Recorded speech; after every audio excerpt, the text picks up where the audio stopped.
Good afternoon, everyone. Can everyone hear me? Good afternoon.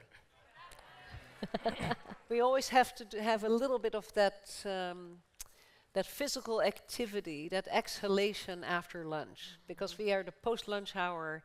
But the music obviously just really warmed everybody up. It was beautiful. Mina already has done a great job describing what we're going to try to do in this session. Let me set the stage a little bit. Of course, she said rightly that we hear a lot about how arts institutions and events are changing global cities, and we're going to flip the switch a little bit on that. Nevertheless, I think we all agree that it is important to keep talking also about how arts institutions like museums and everything that goes on in an arts ecosystem affect these cities. This is obviously never a one-way street. These are reciprocal events, and that's how we'll talk about them and phenomena. We are here, as you know, in the middle of an incredibly ambitious and aspirational and truly inspiring new cultural realm, the Saadiyat Cultural District that's been developed over the last 17 years. And it's rapidly nearing completion. The construction will be finished by the end of the year.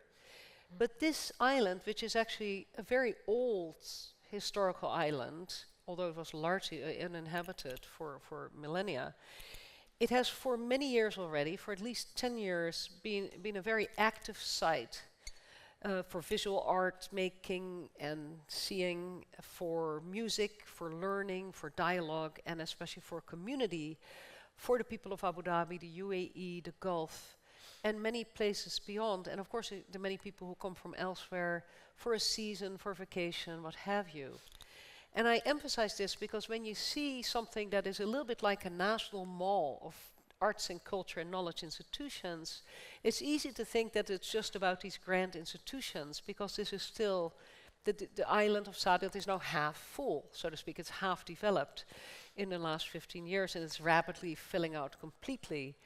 But this particular district is not just here to be a grand national district of art and culture and knowledge. It is also directly adjacent to the old port, the Mina Zayed of Abu Dhabi. It is directly adjacent to a flourishing downtown that's been built up on old foundations, tribal foundations, since the 1950s, 60s, and 70s in the transformation that oil brought. So there is a real intention in this district to contribute to the urban development, the nation building, and just the vibrancy creation of this city, this capital city of the UAE. And at the same time, this is, although this is an old island, this is also a very young country. It's a young country in terms of demographics, as the whole broad West Asian area is. It's also a young country as a formally constituted country. You know, the UAE was created in 1971 out of the trucial states as a protectorate type environment under the kind of watchful eye of the UK. And that is now long in the past, but 1971 is not that long ago. So in a way, what I always find very interesting about Abu Dhabi and the UAE is because you can try so many new things in a young country, because no one will tell you, we already tried that, we can't do it again. There's a real opportunity to experiment and a will to learn. And therefore, I think there's also two-way learning that happens at this summit. I think this country is always curious about people from elsewhere and what they can bring and help evolve thinking about a flourishing and cohesive and diverse society. And at the same time, I think that many people who've come here, many of you who've come to learn from what is in a way the miracle that is Abu Dhabi over the last 5 decades. So let's go with this. I think we have with us here to talk about these questions about how such a large government-initiated project like the Saadiyat Cultural District and all its diversity can serve a broader and diverse ecosystem. And how is the city changing it? And here to talk with us about that, we have, from my point of view, dream team of 3 amazing leaders, 3 women who from very different realms of public and private enterprise certainly have changed their cities significantly and continue to do it and continue to serve as models for the world.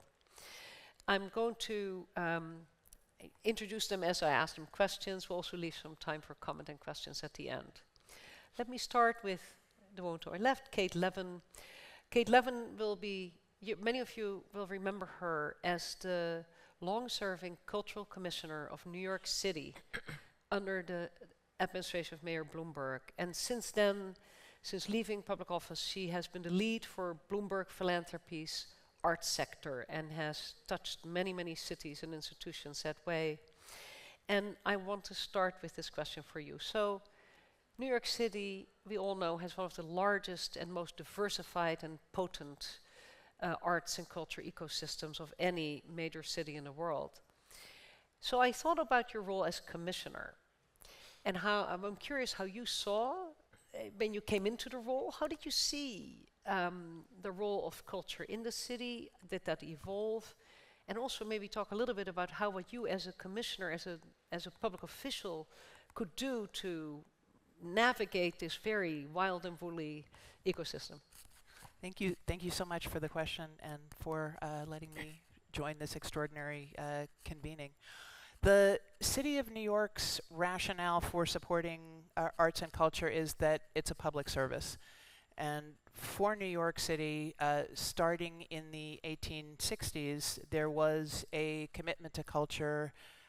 City of New York owns 34 cultural institutions, including 4 botanic gardens, several zoos, the Metropolitan Museum of Art, Carnegie Hall. So it's a wide range, but there are another between 600 and 900 organizations that the city funded annually. So what I thought might be useful if you're in civic leadership, the 3 tactics that we relied on a lot. Most artists and arts organizations just want money from government and to be left alone to be creative. But there were a couple of strategies that we found were helpful. Permission, infrastructure, and communication. And permission, a couple of examples I thought I would show you relate to public art because it's often something that requires permission to do. If you have a smart creative partner, whether it's an artist or an organization that specializes in public art that comes to the city and wants to use public property, there are a lot of other agencies involved in getting to yes. So just the principle that my boss, Mayor Bloomberg, always emphasized was say yes whenever you can. It's too easy to say no to creativity. So this is an image of a piece by Carol Walker. It is an enormous sculpture. It's called A Subtlety, or The Sugar Baby. It is in what was then a derelict warehouse, the Domino Sugar Factory, which was a property that had been empty for several decades. The piece actually was finally installed right after Mayor Bloomberg left office, but it was years in the making of trying to package the property so that it could be redeveloped for the city. And a thing that really created public will and momentum for doing that was the installation of this extraordinary work. Another example some of you may be familiar with is the Gates. Jean-Claude and Christo spent 26 years trying to do this project in Central Park. And again, Mayor Bloomberg said yes to it. So in 16 days, it brought over 4 million visitors and $254 million in economic impact to the city. So it was a full-throated yes for the creativity of the artists, but again, it was a very tactical initiative to try and create attention and a profile for New York City that was about whimsy and imagination and friendliness to immigrants. Interestingly, it is the 20th anniversary of the 2005 installation. So the Jean-Claude and Christo Foundation, both artists, have since passed, wanted to celebrate that. So from the private sector position, we were able to help support an exhibition about the project at the Shed, and then an augmented reality version of it, given how much we're talking about technology. The 2 images on the right and left of the slide are with the AR installation. So it brought the project back to a new generation of folks. Another example, Olafur Eliasson did something called New York City Waterfalls. creating 4 gigantic waterfalls in the East River. 30% of the people who saw it had never been to the waterfront in New York, and it created public will for a series of waterfront parks that have really reshaped the city and created more opportunity for culture and creativity. So examples of permission: you haven't lived until you have dealt with the problem of getting something like this done when snail darters have their mating season during the time when the artist wanted to create it. Question of infrastructure: a number of cities have the opportunity to do permanent public art exhibitions in otherwise fairly bureaucratic surroundings. Image on the left is in a public school. Image on the right is in a courthouse that is otherwise a pretty grim place. So creating a sense of wonder, of whimsy in those spaces, and also giving some of our finest artists an opportunity to work in public is one form of infrastructure. Another is taking care of artists. These are 2 examples of studio and rehearsal space. You can't have a genuinely creative cultural ecosystem if you don't make sure that artists have the opportunity to art. The example on the top is an orchestral rehearsal building with 1 floor plate that matches exactly the stage of Carnegie Hall. One of the dirty secrets in orchestral performance is that you rarely have the chance to rehearse on the stage that you're going to perform in. So that's an opportunity. The other is the Mark Morris Dance Group, one of our great single choreographer companies in the US, and that space has a lot of opportunity for folks to rent and rehearse for their own companies. Another form of infrastructure that we really put the thumb on the scale of when we got to fund capital projects was elements that had public realm value. Honestly, did a lot of bathrooms, as well as fixing roofs, but these are just 2 examples of creating steps. Access, elevator lifts, ramps, very important, but it's astonishing how a simple gesture like giving major cultural organizations a front stoop can activate them. The left, the Brooklyn Museum, had a grand staircase until the 1930s, when it was removed as a WPA project to give people employment. So it was if you took the nose off someone's face. So restoring the stairs made a difference to that building. On the right is the public theater. And finally, this notion of communication. We tried to use artists and arts organizations in tourist initiatives, not just in the standard way of promoting organizations, but also using artists to stress, in part, their charisma and appeal, but also to make the case that they really are leading civic citizens.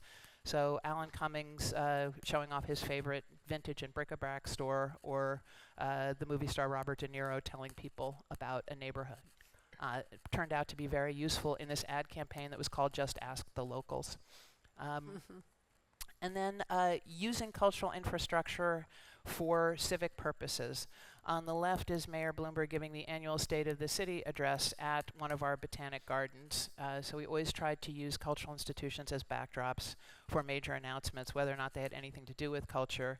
And on the right is one of the most riveting publications you will ever not read, the Mayor's Management Report, which comes out yearly in New York, and it includes things like the statistic around the cleanliness of urinals in the Parks Department. But we made sure to include, that's a beautiful Solowit piece on the cover of it. We made sure to use images of art on bureaucratic publications to make clear that culture was everywhere, that people should look for it, that it should be a friendly way of determining their sense of identity and pride in their city. Thank you, Kate. I was, as I am today again, my whole family was a resident of New York for the entire time of Mayor Bloomberg's tenure and your cultural commissionerdom. And something you just said really resonated with me so much. We became so aware that art was everywhere. And I was even predisposed, of course, to look for it, but my kids were. And the memory of the gates, indeed, when you ask that generation of children, what was the first work of art you remember? It's the gates that phenomenon of, what was it, 2 months or something, 6 weeks? 16 days. 16 days, and everyone That was remembers it.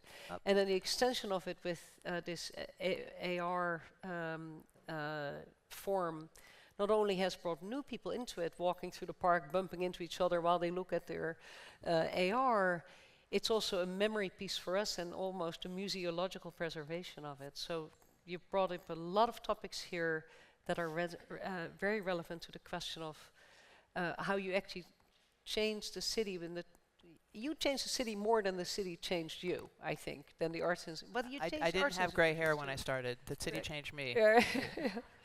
It's all dynamic. Mami, Mami Kataoka you are, of course, from Tokyo, and the founding director of the Mori Art Museum, and you have served that institution from the very beginning for 23 years and continue to do so with incredible vigor and imagination. I'd love for you to tell us all something about the history of the museum, its location, and how you see this private institution, it's a resolutely private institution, contribute to its city, interact with it, draw on it. Thank you. Yeah, actually, I had been working in this institution for 23 years, but I wasn't founding director. I'm a third director. I started as a curator, chief curator, so there are some steps. But Well, anyway, she was such a powerful curator that I always thought you were the director. Forgive me, forgive me. but anyway, there is the reason by going through these slides that why I could stay in one institution for 23 years is there was a very strong mission by the founder of the museum. And the founder is Mr. Minoru Mori. He passed away over 10 years ago. But for him, the corporation should exist for society. So serving for the society was very important as a private company. And he had such a vision to connect city making and art. So it was very important for him to have contemporary art museum on the top of the building. And so the Mori building, the parent company, body of the museum is in the Mori building company, but it started in 1955, 10 years after Tokyo was devastated after the World War II. So there was nothing on a big plane, and then they started the business of renting the office space. Then 17 years later, they created this multiple complex of office building and amenity and Santry classic music concert hall. So this became a model for entire nation to have multiple urban development, including a cultural facility. Then another 17 years later, they opened the Mori building, Roppongi Hills, where we have a museum on the top floor. So the Mr. Mori decided to have a culture hub of the city as a concept of this development. So he put contemporary museum on the top floor, and he said that many people ask why contemporary museum on the top floor, and it's high cost, and then also we have to bring every time the whole artworks on the 53rd floor. But because he was serious about putting culture in the center of the development, so he wanted to really show it on the top. So we have a city view and another art gallery space. Then another 11 years, 21 years. There's a new development called the Toranomon Hills, opened in 2024, and that also has the gallery space and theater space. And then Azavadai Hills also opened same year. It has a Team Lab, Borderless Digital Art Museum, and also another art gallery space. So always art came into the whole development. So for him, city making is equal to how we manage the museum and contemporary art to generate a new energy of the time. So the one area where you see this green is all this development. So actually Mori is a very local company. All the development is one area in the Tokyo, and he really wanted to change the city. Then We have a children's program and yoga in the morning in the gallery space. So all kinds of things, because there are so many people working and also living in the neighborhood, and try to also nurture like a next generation going through children's program, and then also inviting a chef to understand Southeast Asian culture.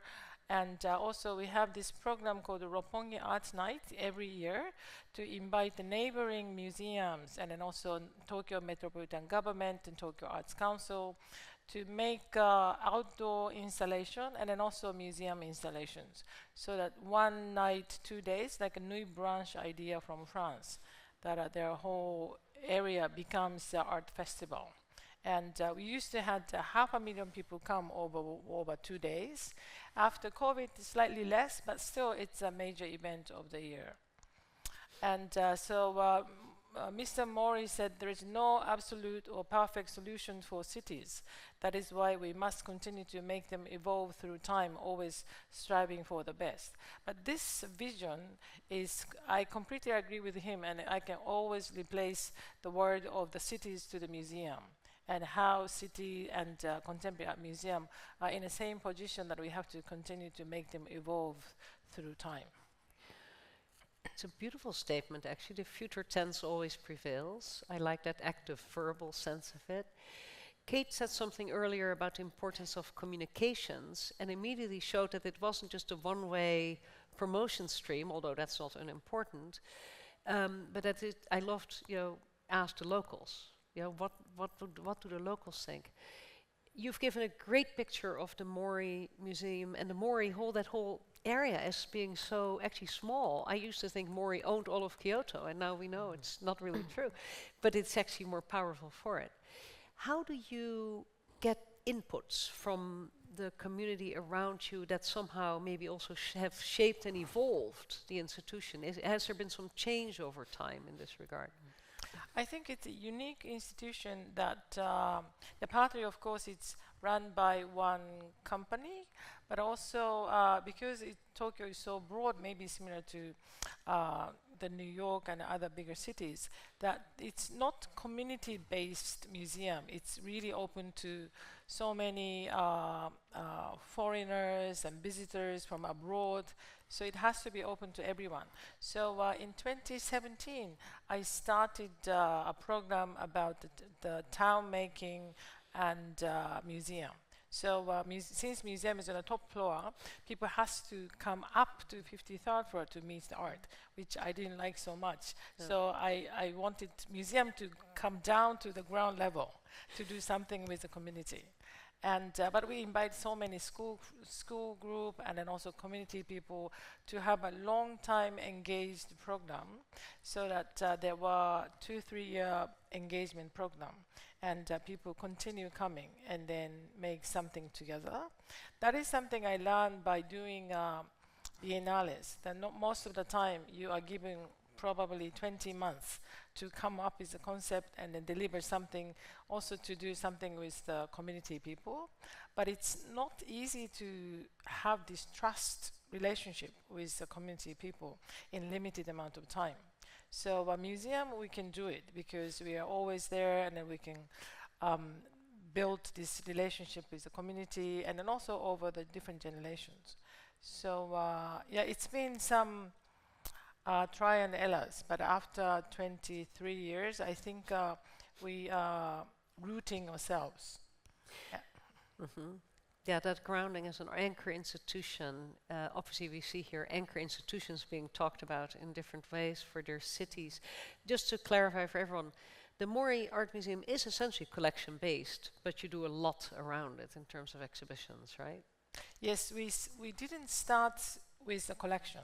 That was the idea of Mr. Mori, that he wanted to have energy from our time, and then also to see the city view, so that seeing something the God created, and then also something that a human created all together, then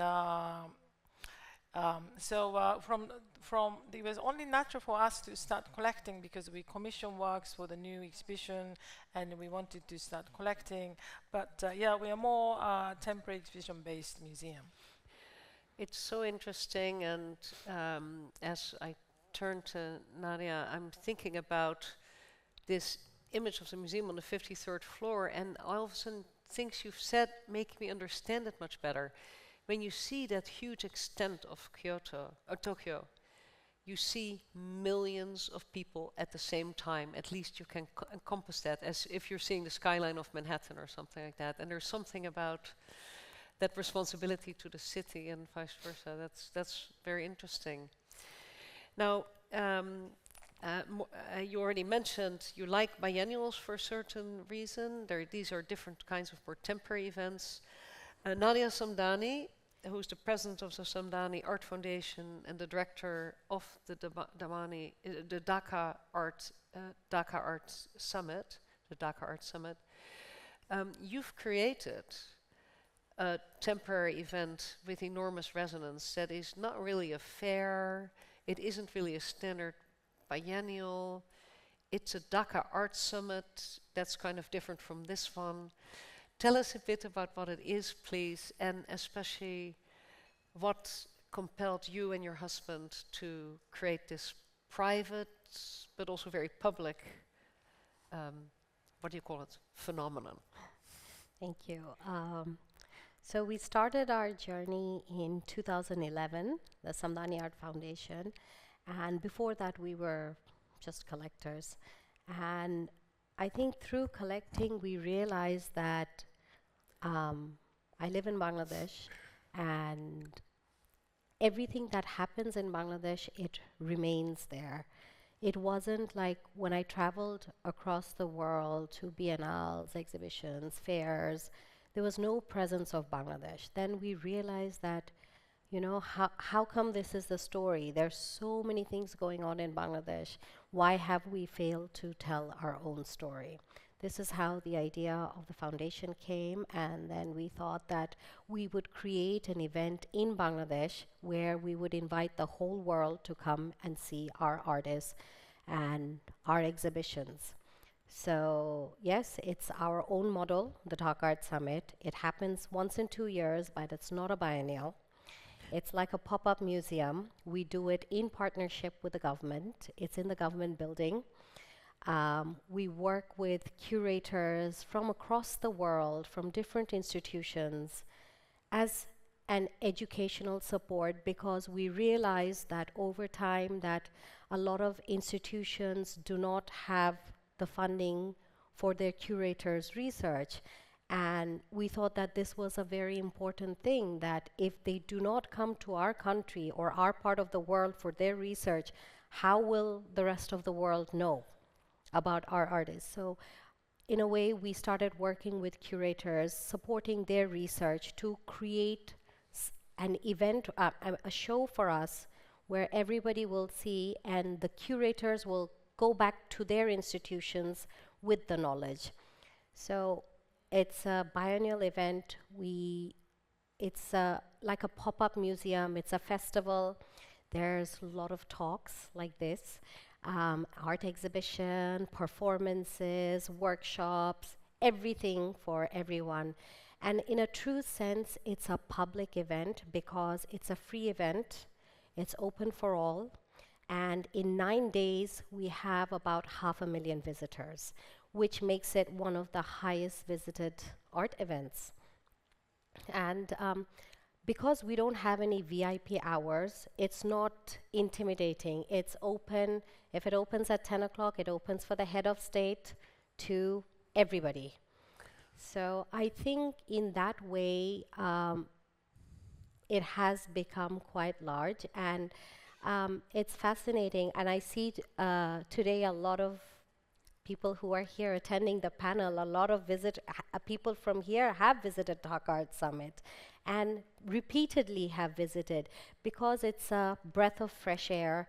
Most of the projects are commissioned by us.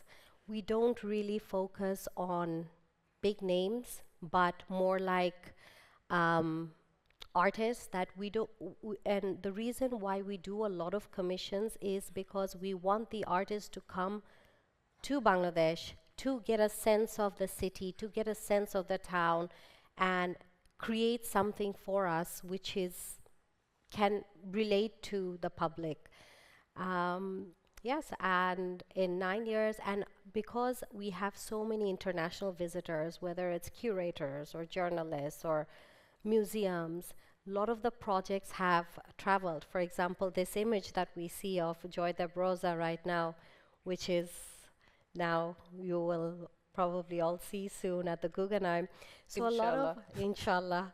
So a lot of our projects have traveled. So Dhaka Art Summit is for 9 days. A lot of people ask us, why is it for 9 days? You put in so much effort and so much into this exhibition, so many commissions, but then so many of our projects travel across the world. So now, after 15 years of Dhaka Art Summit and the foundation, and whenever we go to any exhibitions, we see a presence of Bangladesh because of how it has been a bridge.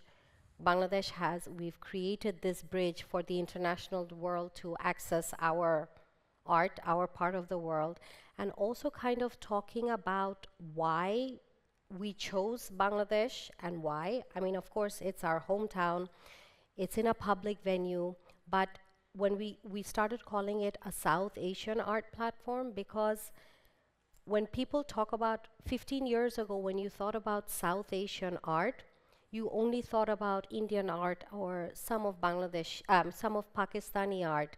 But the 8 countries in South Asia, nobody knew of: Bangladesh, Nepal, Bhutan, Sri Lanka, Afghanistan. So we kind of wanted to be a platform for South Asia and also a common ground for South Asia, where, like, where Pakistani people cannot go to India, Indian people cannot go to Pakistan. So Bangladesh kind of became a platform for everybody. It's remarkable to hear your story. It is definitely true that for the Gulf, I think the Dhaka Arts Summit has become the must-go thing that everyone looks forward to because of the rich exchange. The density of the 9 days, I just started thinking about that, 500,000. That's maybe we should do that for the Guggenheim sometime. 9 days open and half a year closed. Why not? It's interesting. We need to be creative, and this is where I want to go next. But I just want to congratulate you on achieving your aim of, by bringing people to Bangladesh and to Dhaka and this wonderful country, making sure that it actually left Bangladesh too, and clearly that ambassadorial role of everyone who had a good time there in this equitable environment, it's working, and you see it in collections around the world now. Now, we are talking obviously about that interaction between cities and institutions, these different ways in which public and private do it. And most on the mind, I think, of many people in this summit and all of us in cultural institutions is, how do we make sure that what we've created or has been created over time will still be available in the future?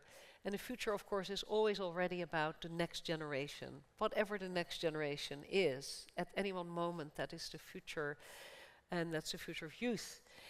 Now, when you think about that, this is a question for everybody, and we can just talk about it. How do we engage new audiences in a way that they truly feel, and especially youth, or people who've never been interested in art, in a way that they can feel they have a stake in it, that there's something of value there. Whatever that is, let them decide what it is. What are some of the mechanisms, technological or otherwise, communications or otherwise, that we should use?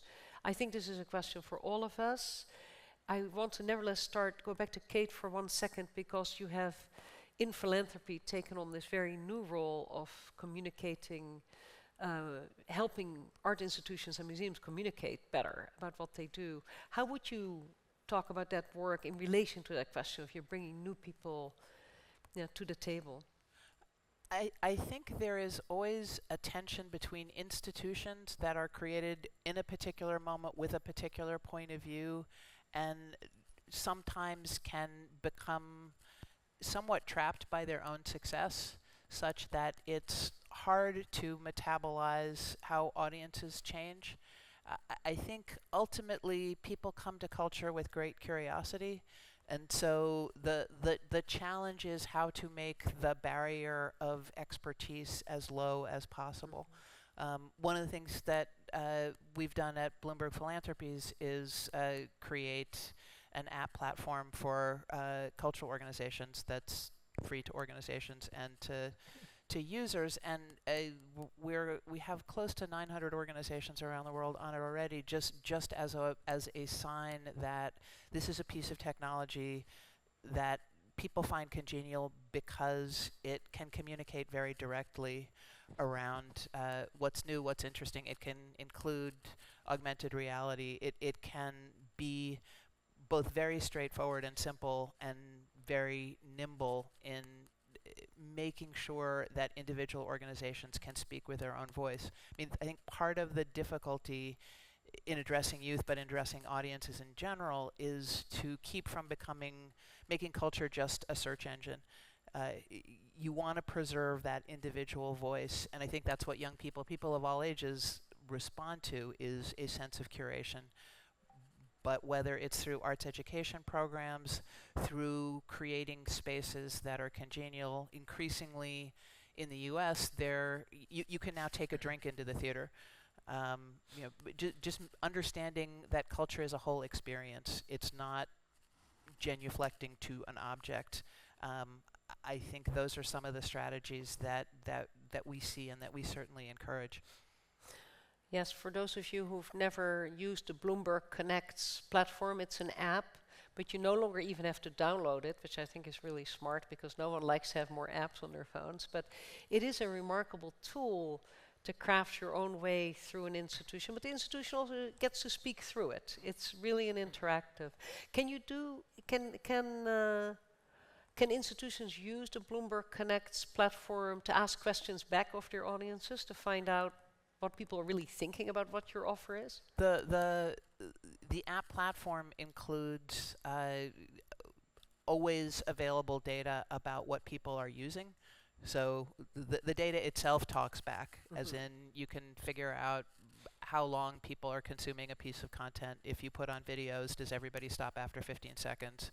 Do people like this voice versus that voice? But it's also the case that you can put surveys on the platform and you can ask people directly. And as we evolve the software, our goal is to make it as interactive as our cultural organizations want it to be. And again, technology for the sake of technology, not so interesting. But technology as a window and an opportunity to juice communication, I think, is how most creators find their way to a vivid engagement with it. Mami, when you look at that question of who are our people, who are the users of the museum, who come, I like to think of people who go to museums not only as visitors and guests, but also as users. Users use libraries, use websites because they find something of utility. What does the demographics for your museum look like in terms of generations?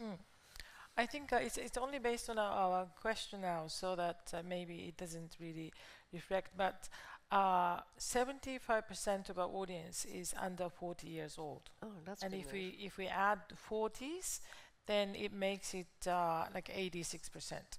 So mostly we're speaking to the younger people, and they come to the exhibition that even they don't know the artist. If they wanted to see something unseen, they will come. But I think all these new ways of engaging with the young people, our social media follower is growing, and all these new ways of approaching to those generations are so important. But still, I think for me, the core value of the museum is art and artists and what kind of unforgettable exhibition that we make. And without that strength of the core value, all other method of reaching out to the young people doesn't really function. And after 20 years, I started to experience all this sort of boomerang experience of something we did 10 years ago coming back to us. Like I met a very young collector in Indonesia. She's still in her 30s. And then I asked her, why did you start collecting contemporary art? So, this is actually since I saw Southeast Asian exhibition at the Mori Art Museum in 2017. And then she realized, oh, art is not only about the painting and sculptures. There's so many other ways of engaging with the society. And then she became a great collector. So these kind of similar examples are happening after you do things over 20 years. So I think something you really nail some strong memory to the young people, I believe that will somehow flourish in 20 years. Beautiful. That's something about the serendipity of learning, and people often don't come intentionally to these things, but that doesn't mean they can't take something away. Anything on this you'd like to add about the people who come to you? Yes, of course. I mean, our exhibition is for the crowds, the people, the local people, and our visitors, because it's a huge number. It's almost 500,000 visitors in 9 days, and these are not art museum going people. Most of our people have never probably gotten on a plane, who have never traveled. These are just like normal Bangladeshi people who are garments workers, who are taxi drivers, just the general people who come in with their families, with their children, with their grandparents. And this is what we want, and to educate them and to show them that art can be from so many different forms. For example, like performance or any way of expressing, or films. So to make that easy and for them to be comfortable, we have a lot of art mediators who kind of go around in the crowd, talk to them and explain to them, talk about feelings, how they feeling, what do they think it is. So it is, I think, the way we kind of make it comfortable and not intimidating for really the general people to come and feel that they own it. And over time, this event has become, it's privately done, it's done by us, it's, we organize it, but in a true sense, it has become a public event, like the public own it. It's no more that, okay, it's organized by a private foundation. Nobody knows that. They think that this event happens in our country and it's our event and we own it. Beautiful. As we're coming soon to the end, and I want to leave a tiny bit of time for some questions, I want to ask a question that I think hasn't really come up in the summit yet, which is really hard, although many things here haven't come up yet. And each of you will have a perspective on it. Here it goes. Do you have to have a vigorous art market to have a vibrant cultural ecosystem? And maybe you can even comment a little on how whether the global art market, which is this hyper phenomenon, right, that's really blown up, does it enhance or possibly detract from these very localized cities that are also, these global cities are also localized? So do you need that vigorous art market? What are the pluses and the minuses? Who would like to speak to this? I think that as a collector, you might like to comment on this. Okay. I think in Bangladesh, because of we don't have infrastructure. For example, we don't have any contemporary art museum or any art museum. We do not have the gallery ecosystem or a secondary market.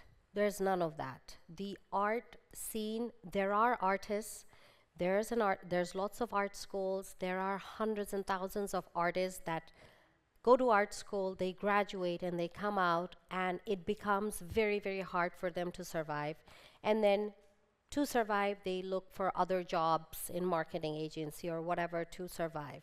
So their artistic career kind of doesn't exist on the way. So I feel there needs to be, to survive, an ecosystem, because our artists need to survive. For us personally, we do the Dhaka Art Summit. It doesn't matter for us because then again, it's a festival. It is more of an exposure, but we have become an exposure for the international world to come and see. But then again, it's not enough. It's a big country, it's a huge population, we have a lot of artists. It is important for us to have this marketplace, which we do not. But then the exposure, at least in the international, helps artists enter these collections. So that's Yes. a benefit. Yes. Kate, how would you look at it for New York? I think, I mean, my friendly amendment to your question is, does a commercial cultural sector sit next to a nonprofit sector? And that's not germane for all parts of the world, but it certainly is in New York. And I think, to me, the key question is what's good for artists. An artist doesn't, grow up thinking I want to be a commercial or a nonprofit artist. They think they want to do the best by their skills. And frankly, often the commercial art market is not kind to artists, depending on the nature of the dealer and the transaction. Sometimes, a high-priced artwork sale can actually be detrimental to an artist's creativity. What it does do is promote a culture of patronage. And, that is essential to the way nonprofits function. But in New York, it's the same as the relationship of nonprofit theaters. There are over 350 nonprofit theaters in the city. The relation of that to Broadway, and ultimately, again, I think it comes back to what creates the best opportunity for artists to earn a living with the productive tension as opposed to just the distortion of commercial culture taking a dominant role in what gets made and what gets seen. Mm-hmm. I think we are now living in a far more complex art ecosystem time than 30 years ago. And 30 years ago, there was not so much art fairs or biennales. Now we have more than 300 biennales and so many new art fairs. So I think a museum, like art institution or collecting institution, and the biennales and art fairs, all this function has to find a way to promote entire ecosystem sustainable. And there are different models in different regions, different countries, how to run the museums and biennales. But in case of Japan, that most of the museums are relying on public funding, and it's not enough, never enough. So, but then budget of the national government never changed for the last 30 years. So it means that a museum also needs to find private support, and a lot comes from the group of collectors who likes art, who understand art, and then starting to support some of the museum project. So this kind of shifting is happening, and I think it's not about either we need a market or not. It's more about a holistic view of how everything functions well, and then how that system is sustainable. And then there are particular kind of artists who are very good at market, but maybe not in the biennales. And there is particular kind of artists who are so popular in the biennales, but never kind of sell in the market. So we professional has to look at those balancing and see how we can support equally those artists who are not like market-friendly artists, and how we can support those artists to have all kinds of all aspects of art can survive. Thank you for very clearly together in this interlocution showing the interdependency of the system and the importance, each of you has said it, if you want to have a creative economy and a vibrant cultural life in a city where people want to live, you have to support creatives, and that takes many different forms. Although we're at the end of time, I promised people a question, so maybe I won't be turned off the stage. If I allow people to come forward with a question, one or two. I think there are mics. Yes, I see here. Please, mic here, please. Thank you. Please say who you are, and please confine your comment to one question and not a long statement, because we don't have time and I'll be kicked off the stage. Anyone else? I'm just looking. And here, here in the front. One thing Hello, my name is Mira Ahmed Al-Sayegh. I'm a graduate from Tisch School of the Arts in New York. I'm also will complete my PhD soon in language and literacy. That's who I am. I'm also a former employee at the Art Center of New York University in Abu Dhabi, and a past resident of New York for over 11 years, a mother in New York as well. So my question is for Kate.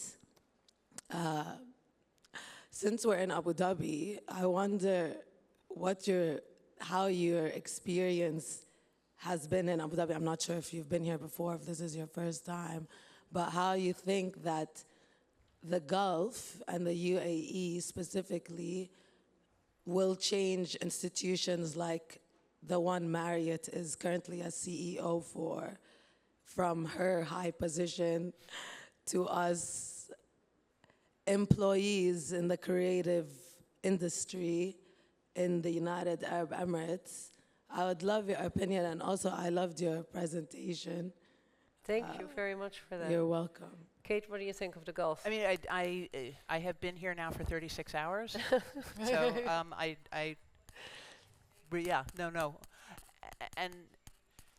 and what I would say is, based on 36 hours, which gives me no real standing to answer that question, it is thrilling to be in a place that recognizes the value of culture and is using it as a form of establishing desire lines within the city, of creating a kind of identity. You know, culture can be an enormously strong voice. It takes a while to balance institutionalized culture with organic culture, but you know, I